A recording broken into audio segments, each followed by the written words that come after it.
அபிமன்யா. என்ன படிக்கிறீங்க? இங்க இது எப்படி இருக்கு பொங்கல் ஃபெஸ்டிவல் உங்களுக்கு பிடிச்சிருக்கா? இது ஃபர்ஸ்ட் டைமா செகண்ட் டைமா உங்களுக்கு? First time. எப்படி இருக்கு இந்த உங்க ஊர்ல கொண்டாடிட்டீங்களா பொங்கல்? அங்க இங்க என்ன டிஃபரண்ட் எப்படி இருக்கு உங்களுக்கு? எது நல்லா இருக்கு? எது பார்க்க நல்லா இருக்கு? ஊரா இல்ல பஹரைன்? பஹரைன் தான் பிடிச்சிருக்கா இல்ல ஊர்ல பிடிச்சிருக்கா? எந்த ஊர் நீங்க? இந்தியால. எந்த ஊர் இந்தியால? சென்னை. சென்னை. ஓ சென்னையா? Okay okay.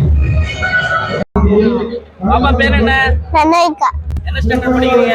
செகண்ட். எப்படி இருக்கு பொங்கல் ஃபெஸ்டிவல்? நல்லா இருக்கு. செமையா. ஊர்ல கொண்டாடி இருக்கீங்களா? அங்க இங்க என்ன டிஃபரண்ட்? கொண்டாடிக்கோ. நல்லா இருக்கா? ஏதோ போட்டில ஏதாவது கலந்துறீங்களா? என்ன போட்டில கலந்துறீங்க? Running race. Super super. Okay.